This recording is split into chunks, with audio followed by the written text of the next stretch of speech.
Oh my God, there you are. Welcome, welcome, welcome. It is Thursday, January 29th, 2022. I'm Rudy Maxa. January. Excuse me.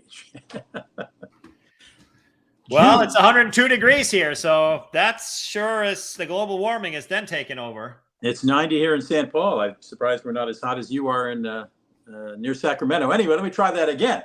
It is Thursday, June 29th, 2023. I'm Rudy Maxa. My partner Tommy Danielsen is here with me. And occasionally, as many of you know, for the Frequent Traveler University, we drop in with a live sort of look at what's going on in travel these days. Not a lot of huge news going on now, but we'll keep you for a few minutes and tell you about some interesting things that we found interesting thing. Do you want to do the United thing first, since some people may be caught in airports watching this? Yeah, I mean, I saw Pat, who's a friend of mine, who a frequent flyer friend I've known for years and years and years. She's stuck in Washington, D.C. on day like 5, I think, with United. Day 5? Yeah, I'm going to try and see if I can find. I'm not going to show her Facebook page, but I'm going to look it up for you and see what we got going on. Well, I know the CEO of United a couple of days ago gave a speech to all his staff, or sent out a memo, I guess, to his staff, and it got wide circulation. He basically blamed the FAA for not having enough people in the control towers and enough. Well, that sure bit him in the ass really quick, didn't it?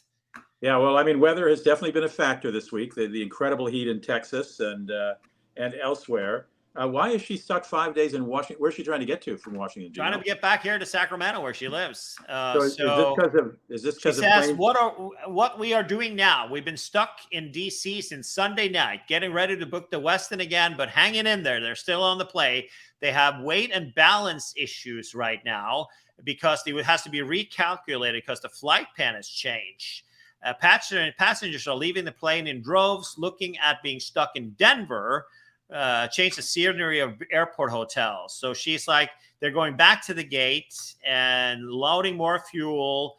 It's like, yeah, blame the FAA. Why don't Smysek the second or $2 Coke Kirby?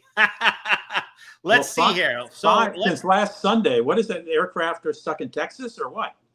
There's no seats on any flights right now. That's what's happening. No, so things get backed up. Hey, there's Renee from Palm Springs.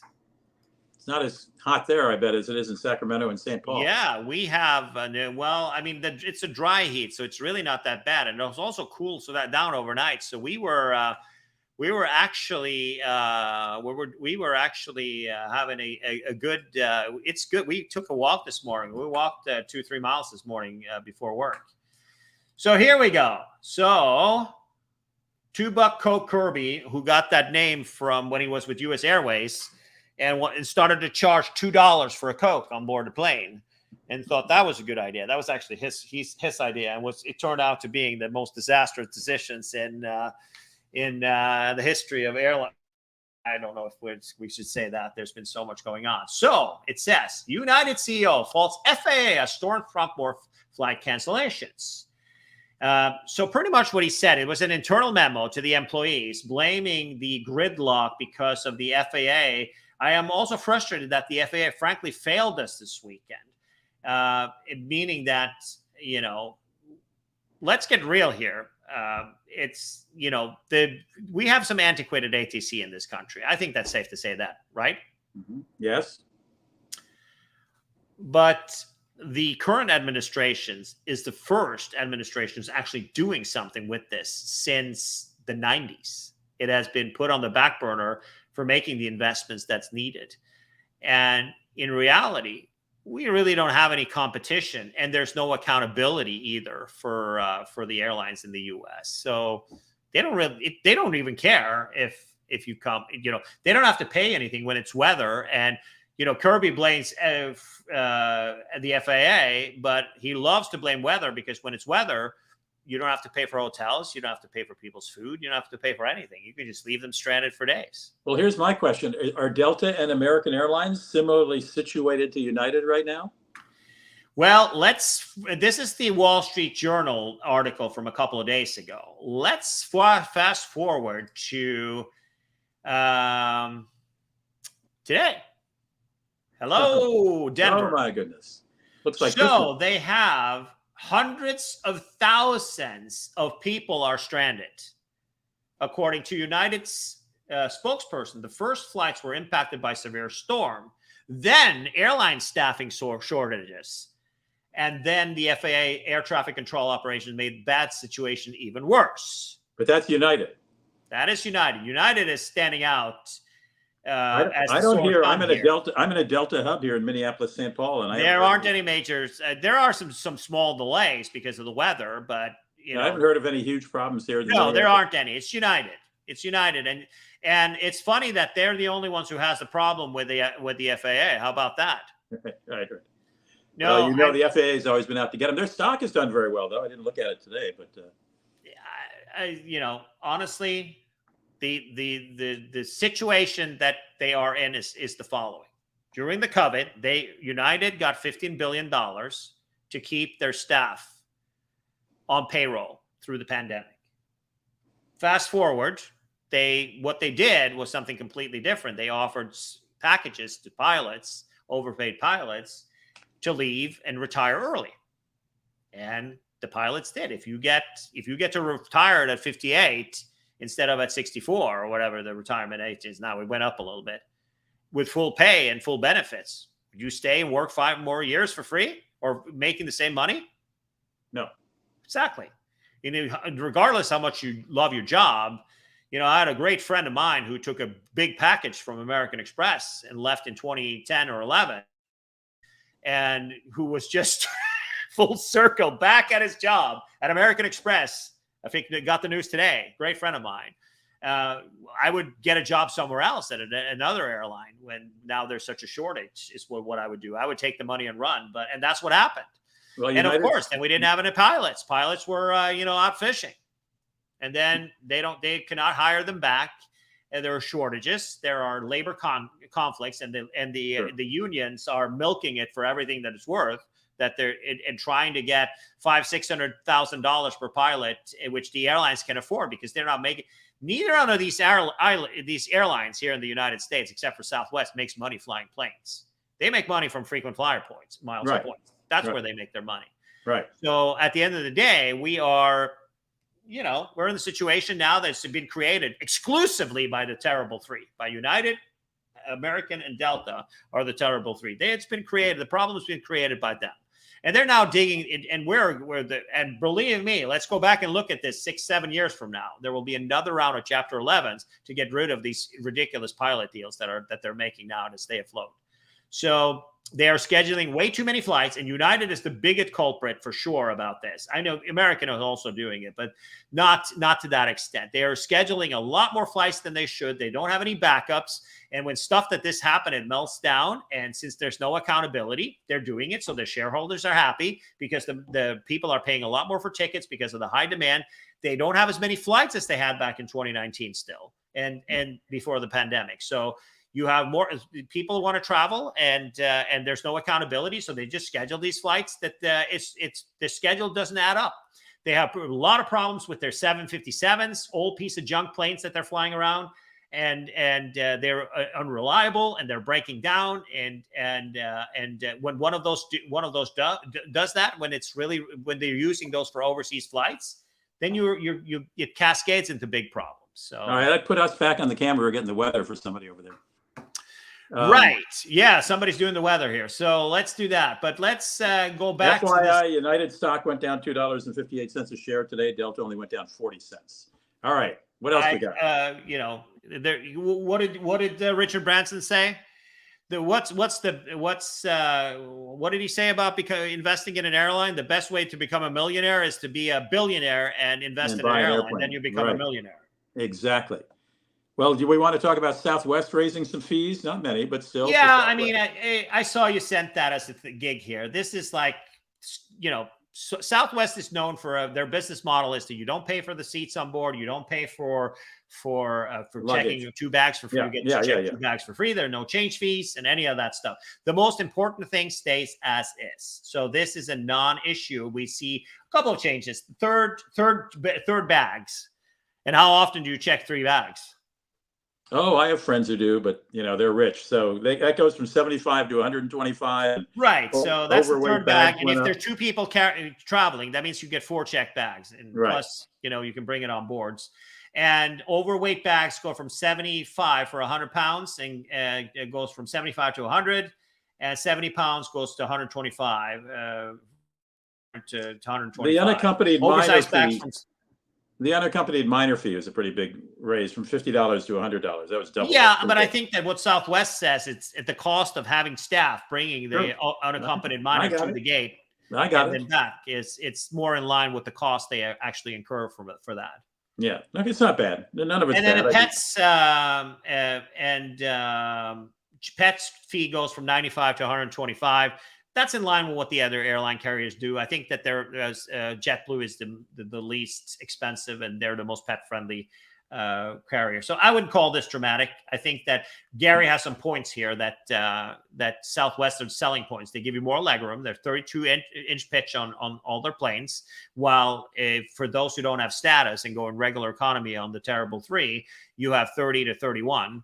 The flight credits don't expire, so you don't have to worry about it. So if you and also as through time, like the policies that the other carriers have done through the pandemic, before we have to pay change fees, and we lost all our money when our plans changed. I know, no question. What else? And that was Southwest all along. And if you buy that second tier fare, you can stand by for any flights during the day and get it confirmed. So right now I pay $20, $30 extra, and I can go on any Southwest flight of the day for the want to give away plus fares. You can go on any flight that day without paying the difference. So, and of course, their employees don't hate their jobs. That's a big differentiator with Southwest, right? Yep. All right. I'm a big fan, as you know, of the Bilt credit card, BILT, that Wells Fargo issues. And every month, on the first day of the month, which they call rent day. I mean, the concept behind the Bilt card is you can put your rent on it as opposed to putting it on a credit card, because often building leasing management companies will charge you a $60 fee if you use a credit card. This way, you put it on your Lyft card, and Lyft issues them a check. So you're really paying by a check. So I'm a big fan of Lyft card because I'm saving $60 a month when I pay my rent here in St. Paul. But every month on the first of the month, it's rent day, and they put out some specials. And last month was a couple of months ago was a particularly good one. They let you qualify for a highest status on Hyatt if you stayed 20 nights instead of 60 within a certain time frame. And I did manage to do that, Tommy. Congratulations. This month it's a little more modest. They're going to, through July 1st, they're going to give Bilt members a $10 Lyft ride credit. If you happen to hold the MasterCard, though, the MasterCard card holders get $20 in Lyft credit. And if you book and take a ride on July 1st, you get another $5. So you get 25 potential bucks. That's a couple Lyft rides, maybe. But I like the fact you're going to get 6 Lyft points for dining out in any restaurant on. You mean Bilt points? Did I say Bilt points? Sorry, yeah, Bilt points for dining out on a restaurant on July 1st, rent day. And the nice thing about those 6 points is they can be transferred one-to-one to several airlines and hotel groups and so on. So they are transferable. They are quite valuable points, actually. So if you don't have a Bilt card, get one fast. But if you do, watch for rent day. It happens every month, and they'll send you an email if you have the credit card. So keep your eye on it. You do realize that since you have one day to purchase, it's you're not going to get a card that fast. Yes. Okay. It's like a drawer. I hate it. And you also don't you have to have X amount of transaction per month, or in 1 month you have to have 5 transactions, but I mean, it could be a Starbucks coffee for 5 days and you're done. Yeah. But we're going to segue into the Marriott cards. It's the same thing here. So at the end of the day, I get it. But this is not, I think that at the end of the day, 1 day a month, you get $100 dinner and you get 600 points instead of the 400 points you get with your Amex. I think that the valuable thing with this card is that it has American Airlines. Yes, and it's also the $60 I avoid a month. That's worth $720. No, for people who rent, absolutely. I think that it's a great card for people. I wanted to get this card. I want to get it because I want to put some stuff on it, because there are things that you can do. The problem is, though, when you purchase something on the dates that are 4x travel, what if it doesn't post until the next day? What happens then? If I were to, for example, $10,000 on hotels for our tour company around Lake Como, which I'm about to do for a couple of tours, I would put it on here and get 4x for travel. That would be a good deal for me. And then all of a sudden I would have, 40,000 American Airlines points for right, or 40,000 Hyatt points. It also should be, well, you might want to call them up and say, hey, I'm billing it. Am I going to get credit today? I'm sure they know how to handle that. And it also should be noted that there is no annual fee for this card at the moment. That's also a good upside. I mean, at the end of the day, I feel like, there are the American Express Platinum card gives more for dining, which is a card that's very inexpensive when you think about what you get for annual credits for that. Yeah, on a daily basis. Yeah, right. No question. It's first of the month is the hit day, and then if you do pay rent, it's very valuable, particularly if you're being charged to put your rent on a credit card because you're trying to get points on a particular credit card affiliate. So what do we got? What's Marriott? We're going to segue into the cards that Marriott has. Do you have a Marriott credit card? I do. I have a Ritz-Carlton card and a Bonvoy card. What's the Bonvoy card you have? I don't know. You want me to look at it? I can tell you in a second. Beautiful. So there are 4 cards now, and you can have, back in the days, getting Marriott status used to be really, really, really easy, right? Mm-hmm. You could just have a ton of Marriott credit cards, and those nights that you get so what does it say on the front of it? Marriott Bonvoy. That's all. Boundless. So you have the entry level card. Yeah, because the Ritz-Carlton one does me better. So. Yeah, I mean the Ritz-Carlton is not open for new applications, but you can you could transfer it, meaning that you can get one of these credit cards that they have, and they can Oh, so all these big red numbers I see here, these are sign-up bonus points? Correct. Wow, 200,000. So 200,000, but let's dissect. So you were talking about the Ritz-Carlton credit card, which it's the only Marriott card that I carry. Right. And the reason why is because it gives you $300 in travel credits, which is a pretty loose thing to have. It's first of all, it costs $450 or $395 or $450 a year. I think it went to $450 a year. You also get a free Ritz-Carlton night a year, I think. Correct. You get up to 85,000 points. I got screwed over a little bit here because they changed the program last year. And it used to be 50,000 points per year, but they changed it to 85,000 so for those who don't understand, the most of these cards, not the one that's free, but the ones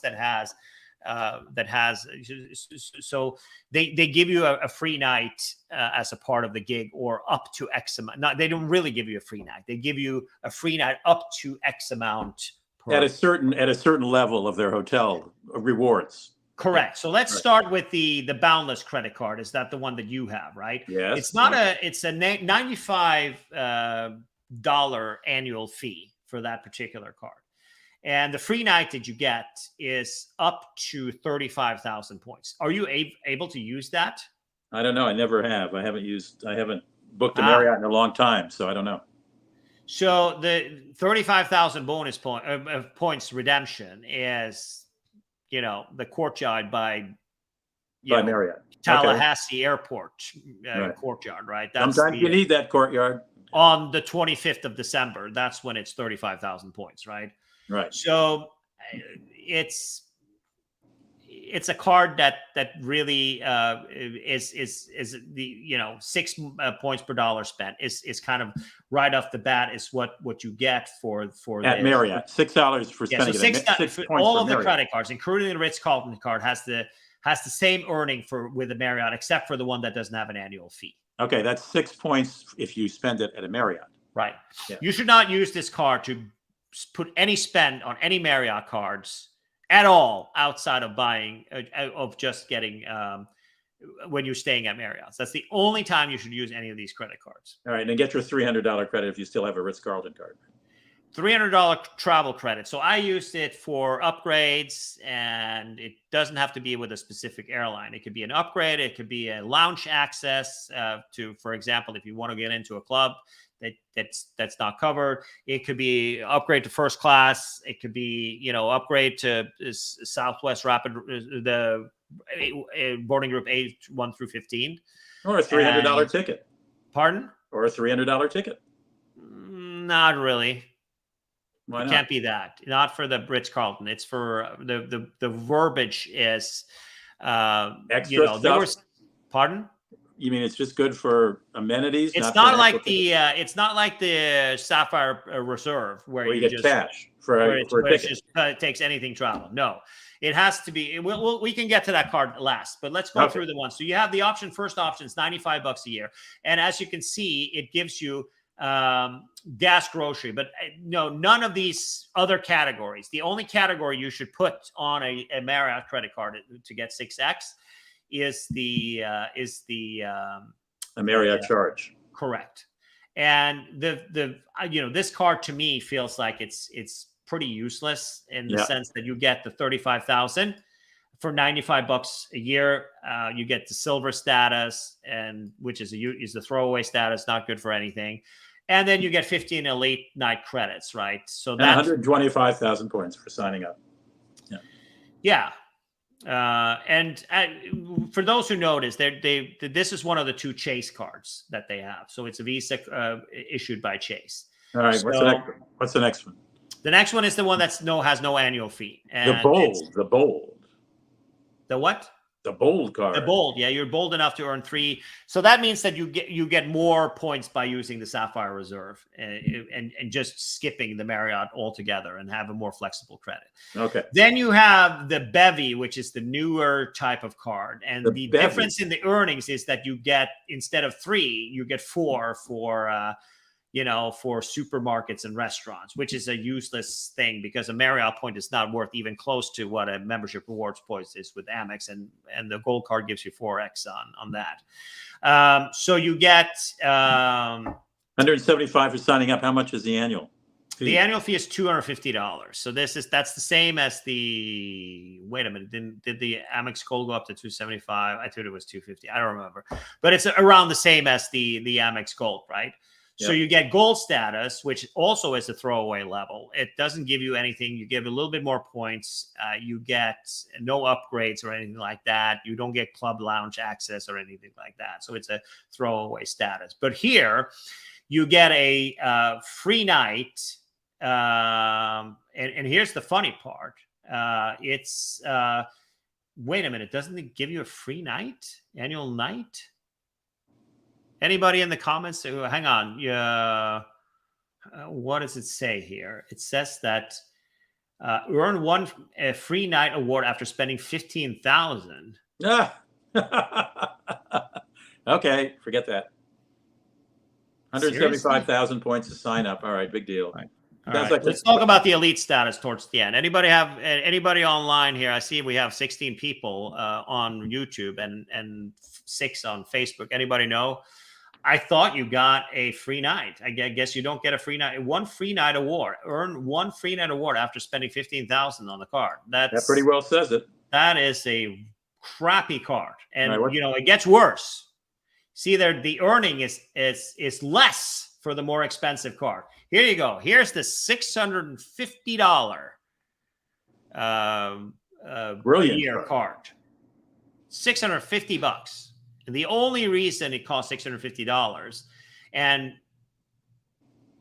I would say that even though it gives platinum status, if you don't earn enough points or earn about enough. So platinum status is 50 nights. If you have one of these cards, any of the Marriott cards, even the free one, you get 15 elite nights. If you have a business card, you get another 15. So that means that you get, actually for this card, you get 25 elite credits for this card. 25 and 50 is what you need to earn platinum, right? So if you have this card plus the business card that's on top here, there's also one business card here. Then you get another 15 elite nights. That means that for one business and one personal card, if you have this card, you get 40. And if for the other cards, you get 30 total per year. So that means that you only need 20 nights to get it. So this particular card, right? It used to give $300 worth of Marriott credit per year. So when you stayed at a Marriott, you got $300 credit. It also used to be $450 a year. Now the only value that this card has is that the Bonvoy Platinum status. The Platinum status gives you, that gives you 50% more points when you stay, and it also gives you lounge access. But at the end of the day, you don't get it automatically as soon as you get the card, do you? Yeah, you just have to sign up, and then you get platinum. Oh, okay, and you get 200,000 points. What's it? And this is how much of 650? Did you say? 650 a year, yeah. So it gives you, and you were talking about the Built card. Here's another. It's another drawer. They're making you work for your stuff because they want you to jump through hoops to get this credit. So is this once a month? You got a certain amount? $25 a month dining credit on a hotel card. I mean, who does that? It's like it's not even related to Marriott spend. But it's dining at a Marriott, right? No, it's dining everywhere. You can go to Taco Bell. Yeah, okay. All right. So $25 each year. You get up to $300, up to $25 a month in statement credits for eligible purchases made on the card at restaurants worldwide. Okay. So that means you got to keep track that you're spending the 25, and who spending 25 at a restaurant is usually whatever. It's just crazy. And then you also get the same credit as when you stay at a specific rate, a designated rate. You get $100 Bonvoy property credit at Ritz-Carlton and St. Regis. But the problem here is that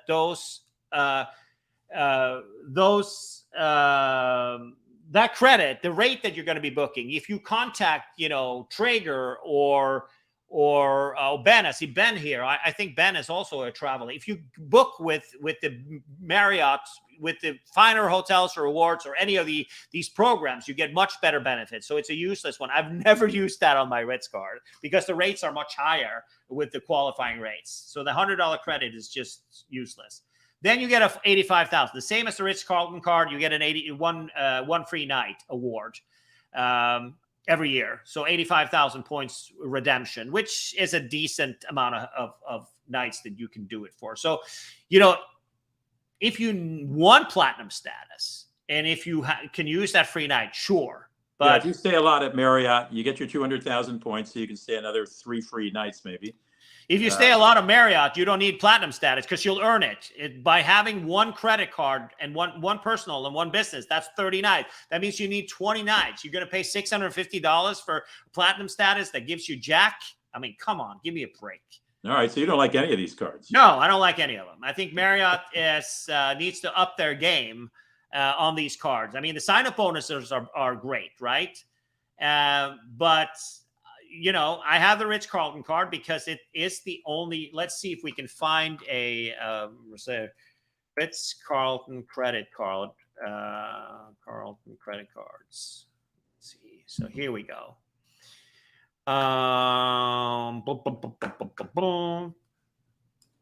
There it is. Craving more points. So what do you get for each year for this card? You get 0 transaction fees. Wow, that is so cool. Contactless checkout. Ooh, this is getting better. Lost luggage reimbursement. Yeah. So you can use it as the primary coverage. This is a good part for that. That's good. Okay, so where are the regular benefits here? Are you kidding me? Okay, there is. Seriously, there's nothing. What are they? Why am I not looking at here? When you first signed in, they were there. I think it was. You get it's $300 a year travel credit. They're $300 a year travel credit, but that's not like spending $300 in a hotel or on an airfare. Oh, let's see if I can find a better review of this stuff. All right. Well, here's 6 points for staying at a. That's the same as the other one, right? It's the same. It doesn't change. Okay. All right. So I think that it's the doesn't say anything about a free room there either. I'm going to give you you get the 85,000. So here we go. Here's an article from Award Wallet. The Ritz-Carlton is no longer available for new cardholders, but premium travel card is still available to existing cardholders. So you have to just get a card from Chase, and then a Marriott card from Chase you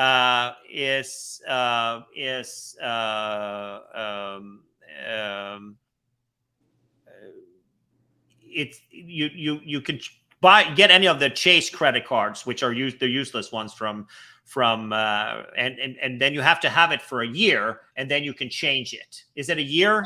Ben, do you remember? I see that you're on. Do you remember if it was a year you have to have it before you can do a product change, or is it a quarter?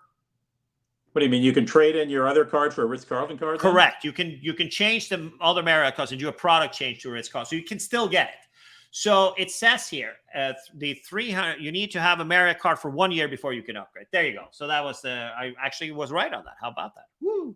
So you get it says 50,000. This is an old article, but it's now 85,000 because of the devaluation of the Marriott program. They made this so it's 85,000 points. So it's the same as the $650 card.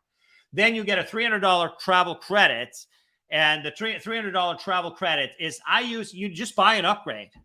That's what you do. You buy an upgrade. You can use it for baggage free. You can use it at a lounge. You can more. It's a pretty loose thing, but it has to be done, and you got to keep track of it. Obviously, it's not an automatic thing for people who have the Sapphire Reserve. Then you have that stupid hotel credit that's useless. Then you get the 3 club level upgrades, which could be useful, but it's only for that specific idiotic. A Ritz-Carlton club upgrade is worth something, right? Yes. It's worth like a few $100s a year per day for each upgrade. The problem is, though, that you have to have a specific rate in order to qualify, and I've never found that pays off for it. So you get the Priority Pass Select, and the Priority Pass, as Ben says here in the comments, it's the best one. I'm not going to say, all those idiots who are bringing everybody and their mother into the lounges here, because you can have unlimited guests with these cards. You can bring everybody that's traveling with you. Don't do that, because what's going to happen is they're going to shut down that benefit like everything else. And the crowded lounges leads to diminishing benefits. So I'm not going to even talk about that. That's not a benefit that you should be. The good thing about this, though, is that you can have as many authorized users as you want, and you don't have to pay for it. But that's a good thing with this card. But the other thing is that it still has the dining credit. So American Express and Capital One and everybody else, except for Chase, has knocked off where you can go to a restaurant in Portland, a restaurant in Denver, and in the airports where there are no lounges or the lounges are crowded, you can use this card and you get a $28 credit per person for 2. You can bring a person with you, and you can dine at a restaurant. And there are quite a few of those around the U.S. Now you're talking about a Priority Pass card that you get a by Priority having Pass, the and you get Ritz-Carlton the card. best possible Priority Pass membership that's available. You get with the Ritz-Carlton credit card. Okay, got it. So, in conclusion, you get that 85,000 night, which you'll find a Ritz-Carlton or you'll find a Ritz-Carlton, and you'll find a St. Regis, many of them that has 85,000 points redemption.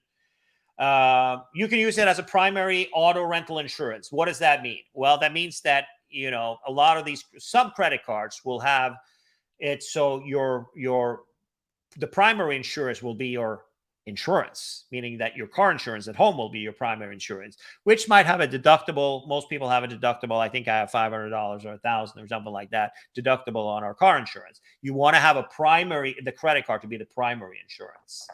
And then, of course, that $300 credit, which means that this is a no-brainer. This is the only Marriott credit card worthwhile. Everything else is just junk.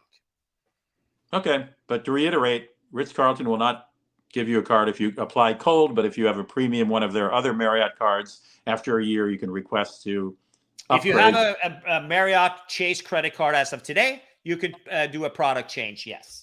Okay, and get the one that you have in your wallet. You have the Ritz card, so it's not valid. So should I close out the $95 one?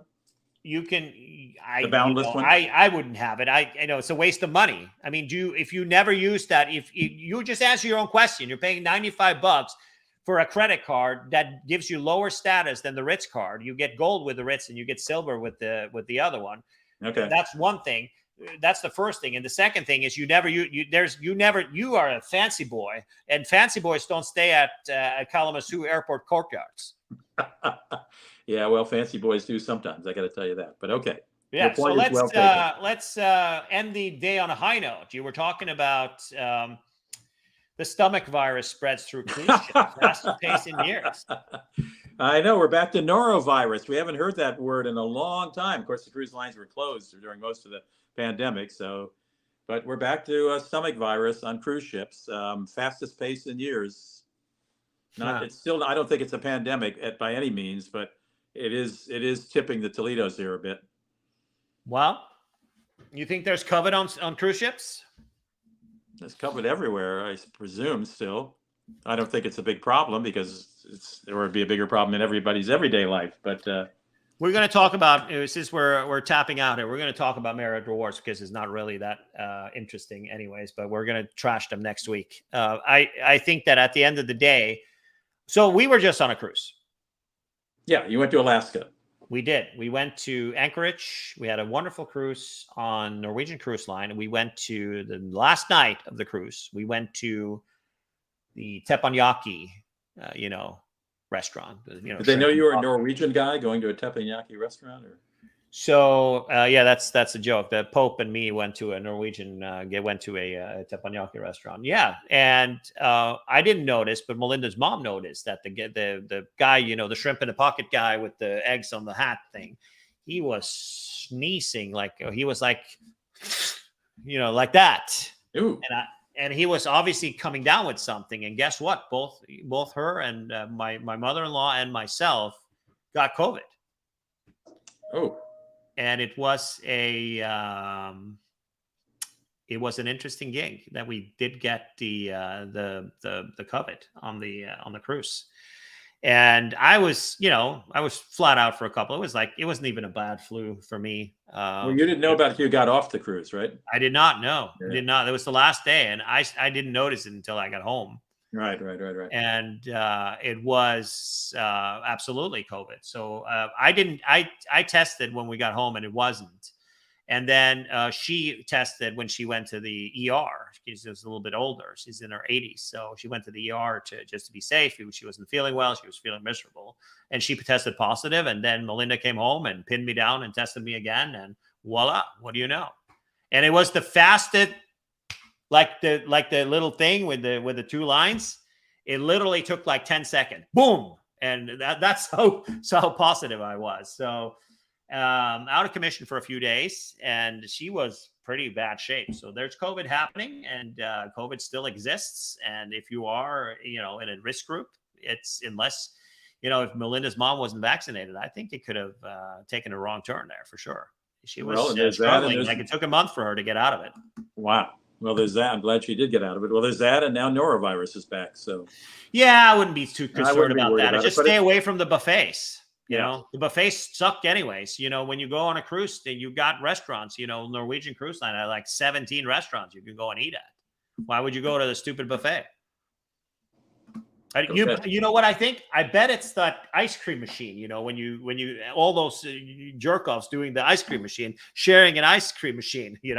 That's that's what's doing it. Well, I'm glad you're back. I'm glad your mother-in-law is back on her feet. And yes, we were just ending our extreme. Wow, I cannot believe how awesome the tour we just did. Our Scandinavian tour. It was blowout. We were so happy with our guests that we had, and specifically these ladies from Minnesota that we had with us were just. When you say our guests, you mean Maxa tour, the Maxa Rudy tour. Maxa's tours. Yes. Tommy and I run a very small group, upscale European tour company, and he just came back from leading one of our very popular tours to Scandinavia. There's one more this year. Is there any more room on the next one? We got a new room in September. We have 2 couples open on the one that leaves on September 9th. And I think that's going to be a winner as well. I mean, right now, the Scandinavia, you talked so fast. There's room for 2 couples on the September 9th one? Correct. Starts in Stockholm, and you're in Stockholm for a couple of days. What the highlights in Stockholm, I think, was, the town hall had a 100-year anniversary this year. So they're doing some extra stuff happening because of that. The town hall is like, if you have you seen Rick Steves' Stockholm episode that he did? I have not, no. Yeah, so he is. So for those who don't know Rick Steves, he's a little bit lesser known PBS star as well. He's the same as Rudy, and he runs tours to Europe, a little bit different scale than us, meaning he does over 40,000 guests in a year, and he went there and he's talking about civic society. So the Stockholm City Hall is where the Nobel Prizes, not the Peace Prize, that's handed out in Oslo, but all the the science stuff and the literature and all gets handed. Well, that's where it happens. Yeah, that's where that's the in the town hall there is where the party is after. Yeah. And it's a civic thing. It looks a lot like a church, but the Scandinavians were kind of a little bit more relaxed about religion than here we are. Looney Tunes, on the complete opposite scale. The basics of civic society and its stuff. So it's a very fascinating tour that we do. And then we flew over to Bergen. Thank God we didn't have it for this tour, but for the next tour in September, the flight is nonstop, and to Bergen, Fjord Country there. Did the Edvard Grieg concert. You sat in on the Edvard Grieg concert the last time. That was a lovely concert. Yeah. We had a pianist from. They have every week they have a different pianist that plays. This was in Edvard Grieg's home. Yeah. Right. Exactly. Now you can visit. Right. They've built the thing, and it's a pretty awesome lunch concept that they have up there that we bring all of our guests to. And they have a guest. They rotate the talent. They rotate the pianist every week, and they had a lovely lady from India. She was very, very strong and powerful, and it varies what they play, So you know a little bit about Edvard Grieg, right? I know a little bit about him because I went to the Edvard Grieg Museum. Yes, right there. So you have this Norwegian folk music, right? By the way, in case viewers don't know, you are Norwegian. I am Norwegian. Yes. Right. Okay. Go ahead. There is this folk music, with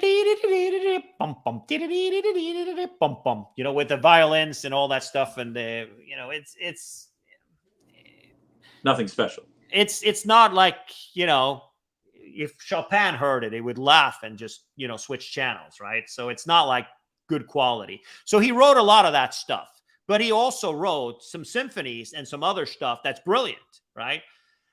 But that's except for the Mountain Hall, or what is it called, the most famous things that he's played, which I never listened to.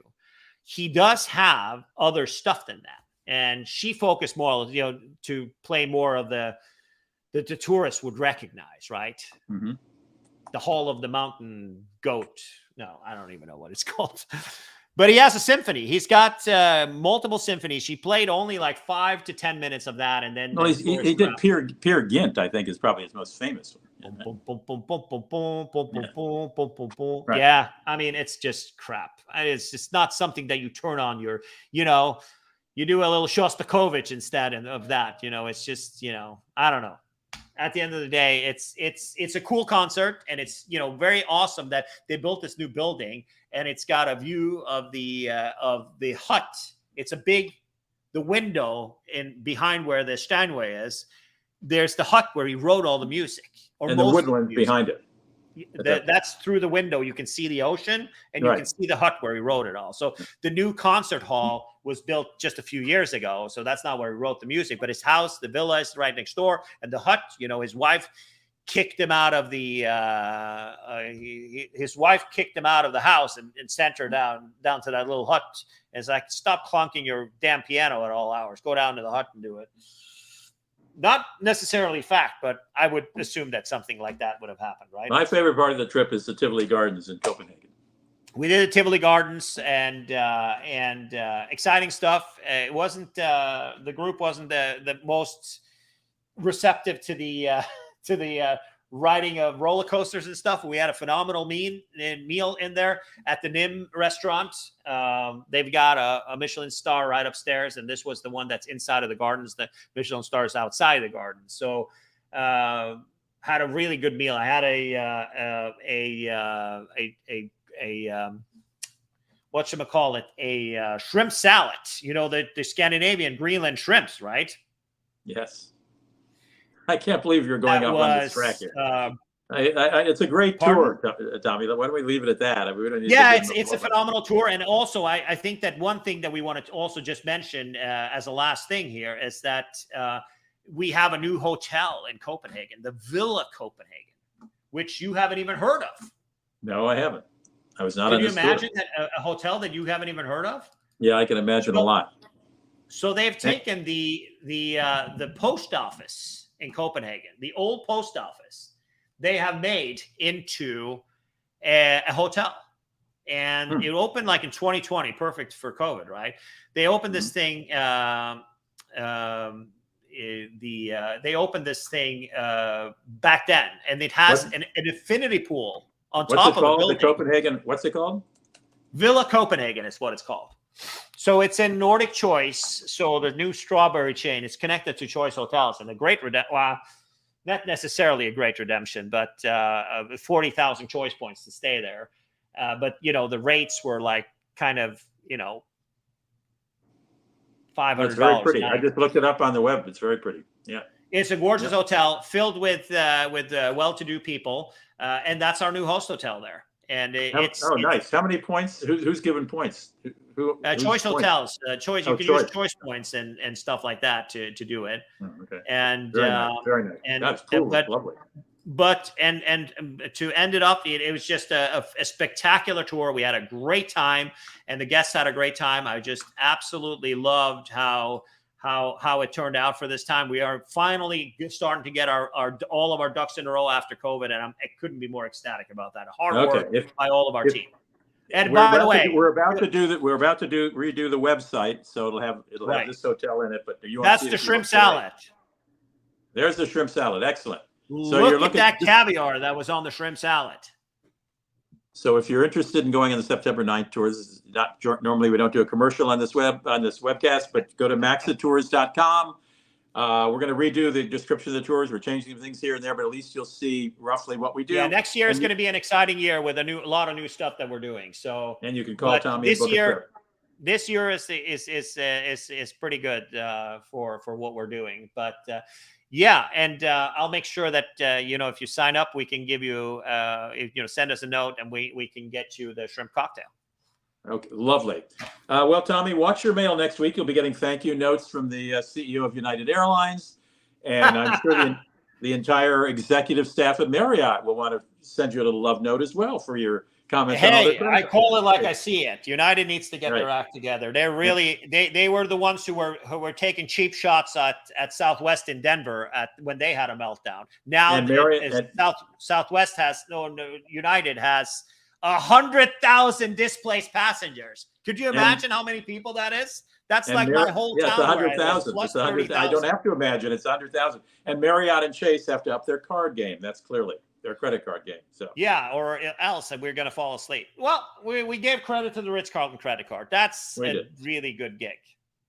All right. Thanks for joining us. Keep in mind, if you